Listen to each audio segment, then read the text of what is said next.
What if everything you believed about your life was only a dress rehearsal for a play that begins at 40? Imagine this. You're standing in front of a mirror. Same face, same eyes, same faint creases that weren't there a decade ago. But something is different. You're no longer looking at someone becoming. You're looking at someone being. The ambitions that once screamed now whisper. The desires you chased have either been claimed or proven hollow. And for the first time you ask, what now? This question doesn't knock politely. It crashes in like a late-night thunderstorm, jarring you from sleep. The job you mastered, the house you built, the family you raised, they were never the destination. They were milestones, yes, but not you. At 40, you begin to suspect you've been living in translation, between expectation and reality, between youth's idealism and adulthood's concessions. Here's the paradox. By all external measures, you may have arrived. Career, stability, respect. But inside, there's a rumble. A sense that you've been playing a role written by someone else. A script drafted by your parents, teachers, society, or your younger self who thought life was a linear climb toward satisfaction. You begin to feel it in the quiet moments, those rare pauses between obligations. A strange vertigo, not from heights, but from the weight of unlived possibilities. You wonder, did I choose this life? Or did I just get good at following directions? Psychologist Carl Jung wrote, "We cannot live the afternoon of life according to the program of life's morning." This is not just poetic. It is a psychological warning. The strategies that carried us through our 20s and 30s, ambition, acquisition, comparison, begin to fail us. They don't feed the soul anymore, and we start to feel hungry in ways we can't name. That hunger, that disquiet, is not a crisis. It's an invitation, because 40 is not a decline. It is an unveiling, a dismantling of illusions. It's the age where the scaffolding of ego begins to crumble, revealing the architecture of the self underneath. And for the first time, the question isn't what do I want to do, but who am I really when no one's watching? You may feel disoriented. That's normal. The map you were given no longer matches the terrain. But here's the revelation. You're no longer looking for a destination. You're becoming one. This is the beginning of the great turning. The subtle shift from proving yourself to finding yourself. From being seen to seeing. From doing to being.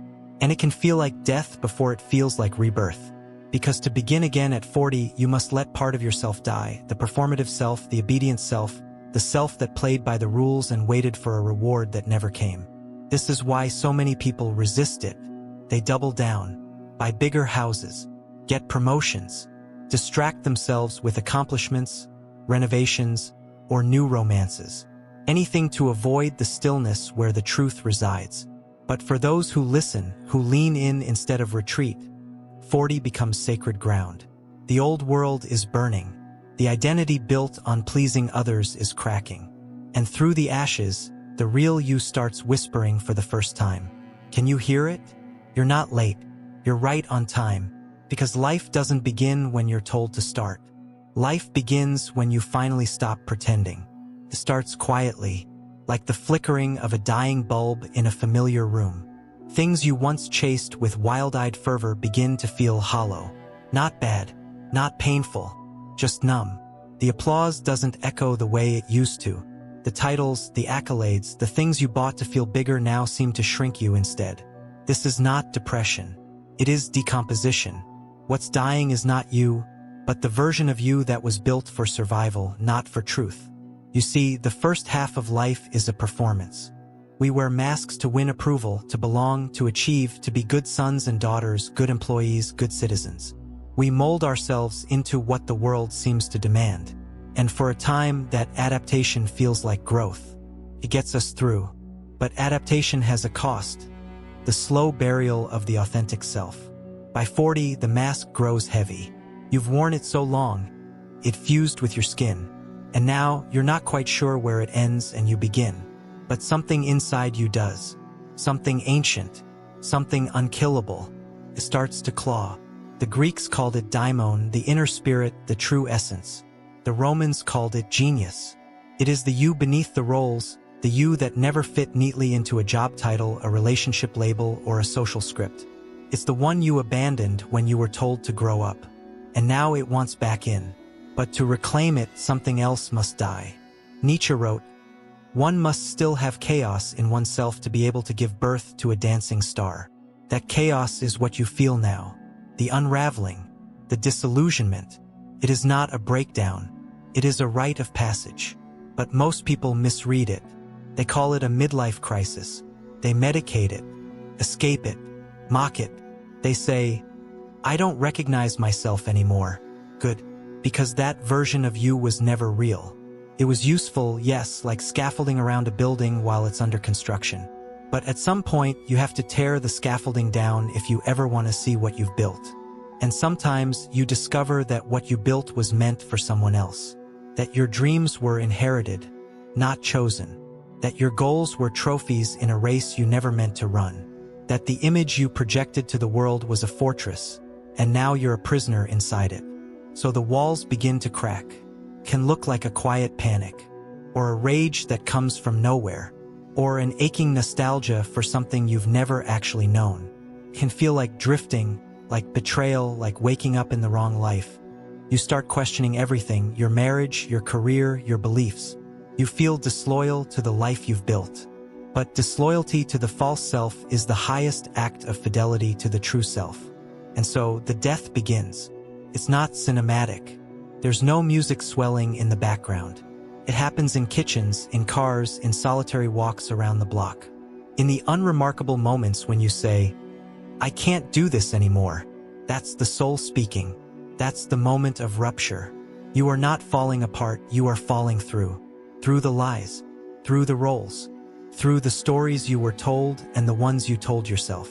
The death of the false self is not a failure. It is the first step toward freedom. But it will ask everything of you. Because what comes next isn't comfort, it's clarity. Clarity always comes at a cost. But if you're brave enough to grieve the person you thought you were supposed to be, you just might meet the person you actually are. What happens after the mask falls, but before a new face emerges? That is the wilderness. A silent, terrifying, necessary in-between. You've let go of who you are not, but haven't yet found who you are. This is not a detour, it's a passage. A spiritual purgatory between the death of the false self and the birth of something real. And it is here, in this gap between identities, that most people get lost. Because the wilderness offers no script, no guide, no audience to clap for your transformation. There is only the stillness and the echo of your own footsteps. It's where your accomplishments can't save you, where your resume is useless, where your trophies rust in the background while your soul whispers, "Now what?" This isn't burnout. It isn't laziness. It's the soul refusing to be fed by the same sources. Arthur Schopenhauer once said, "A man can do what he wills, but he cannot will what he wills." And this becomes heartbreakingly clear in the wilderness. You want the things you used to chase. You try to reattach meaning to old ambitions. But you can't. Not anymore. The engine won't start. The hunger has changed. Here, everything that once defined you, your roles, your labels, your identity markers, falls away like leaves in a brutal autumn. You stand naked, not in front of others, but in front of yourself. No more distractions, no more pretending, no more performance, just the terrifying beauty of being with yourself. And for the first time, you realize how noisy your life was. How cluttered with obligations you mistook for meaning. How many years you spent climbing ladders that led nowhere. Now you are surrounded by silence. And silence is a mirror. First, you'll want to run back. To the job, the marriage, the familiar rhythms. Even the pain you've come to know like an old companion. Because at least there, you knew who you were, even if it was a lie. But the wilderness does not allow regression. You can return to your old life, yes, but you will never again belong to it. This is the exile that precedes rebirth. It is not punishment. It is purification. And though you feel alone, you are not. You are walking a path that countless seekers, mystics, and ordinary rebels have walked before. They too have wandered, questioned, fallen, risen. They too have lived in the liminal space between shedding and becoming. It is here that time distorts, days stretch, nights ache, The world spins, and yet you feel outside of it, watching it like a ghost behind glass. You are present, but not participating. You are here, but not rooted. You are alive, but not yet reborn. And yet, there is something growing beneath the surface. Something invisible but undeniable. Call it soul. Call it truth. Call it whatever name feels real. But it is there. And the longer you stay in the wilderness, without numbing, without rushing, without pretending, the more you begin to sense it. Not as lightning, but as a quiet flame. Not as answers, but as readiness. Not as joy, but as integrity. And in that readiness, a question arises, not from fear, but from wonder. Who might I become if I no longer had to be who I was? That question doesn't demand an immediate answer. It demands a life. At some point, in the long silence of the wilderness, a deeper question begins to rise. Not just who am I, but why am I? This is the reckoning with meaning. You've stripped away the false self. You've endured the disorientation of the in-between. Now your soul starts knocking, not with demands but with invitations. And they sound like this: why am I here? What matters, really? What is worth the rest of my time? No one teaches us how to confront these questions. We're taught how to plan, succeed, accumulate, and achieve, but not how to mean. Meaning is not a concept taught in schools or boardrooms. It is lived, bled, forged. By 40, many find themselves in possession of everything they were supposed to want, and yet feel a gnawing absence. The emptiness isn't from lack, it's from misalignment. The soul doesn't crave quantity, craves authenticity, and so you begin the inner audit, not just of what you do, but of why you do it. You reevaluate relationships, values, routines. You ask whether your life reflects your truth or merely your fear. You realize how much of your existence was about avoidance. Avoiding poverty, failure, judgment, disappointment. But meaning does not arise from what we avoid. It arises from what we move toward. It's here that the teachings of Viktor Frankl echo with painful clarity. As a Holocaust survivor and psychiatrist, Frankl saw human suffering at its most grotesque, and still concluded that meaning is the core of our survival. He wrote, "Those who have a why to live can bear almost any how. And at 40, your how becomes less tolerable if there is no why. You can no longer coast on momentum. Life demands intentionality now. You can't fake fulfillment. You can't outrun the void. You either answer it or it consumes you." But this isn't about chasing a grand purpose in the way motivational speakers promise. Meaning isn't always a mountaintop moment. Sometimes it is small, subtle, a quiet yes to the things that matter, a quiet no to the things that don't. It might look like reconnecting with a forgotten passion, finally writing the book you buried under busyness, making peace with your father, or walking away from a career that no longer feeds you. Meaning is not found, it is chosen day by day, decision by decision. And sometimes that choice hurts, because meaning always asks for sacrifice. To build something real, you must let go of what is safe. To live authentically, you must risk being misunderstood. To follow your truth, you must be willing to disappoint those who prefer the lie. This is the price of a meaningful life: discomfort, uncertainty, and the willingness to begin again with no guarantee of applause. But the reward? A peace that ambition could never give you. A joy that doesn't need validation. A life that fits not like a costume but like a second skin. You stop measuring time by milestones and start measuring it by moments of presence. You begin to trust the inner compass you once ignored. You start living not for outcomes, but for alignment. And slowly the question changes. From "what should I do with my life?" to "what is asking to be lived through me?" That question has no simple answer. But the very act of asking it means that life in its truest form has finally begun. Rebirth doesn't announce itself with fireworks. It arrives quietly, in a moment so ordinary you almost miss it. You're walking through your kitchen, lost in thought, when you suddenly realize the ache is gone. Not because it has been cured, but because you've stopped resisting it. Something has shifted. The ground under your feet feels stable, not because life is easier, but because you are sturdier. This is the rebirth of the self, not a return to who you were, not a polished version of the old identity, but an emergence, raw, real, and deeply rooted. It's not about perfection. It's about integration. You carry the past with you now, but no longer as a burden. The failures, the regrets, the misguided choices, they've become compost. They've fed your roots. They've taught you what no textbook or mentor ever could. Who you are when everything false falls away. You no longer chase clarity. You embody it. Jean-Paul Sartre once wrote, "Man is nothing else but what he makes of himself." For decades, that quote might have seemed abstract. But now you feel its truth in your bones. You are not a fixed point. You are a process. And that process is no longer dictated by external metrics. You've stopped asking, "Am I doing enough?" and started asking, "Is this true for me?" The difference is seismic. You begin to design your days around depth rather than speed. You seek out conversations that nourish you, not just fill the air. You start creating not for recognition, but because it's how your soul breathes. You say no more often, not out of rebellion, but out of reverence for your own time. You've become someone who doesn't perform presence, you practice it. That doesn't mean you're always peaceful, but you are always aware. You catch your own patterns. You notice when fear tries to dress up as ambition. You see when your wounds try to steer the ship, and you gently take the wheel back. The world hasn't changed, but your lens has. What once felt urgent now feels optional. What once felt permanent now feels passing. What once defined you now feels irrelevant.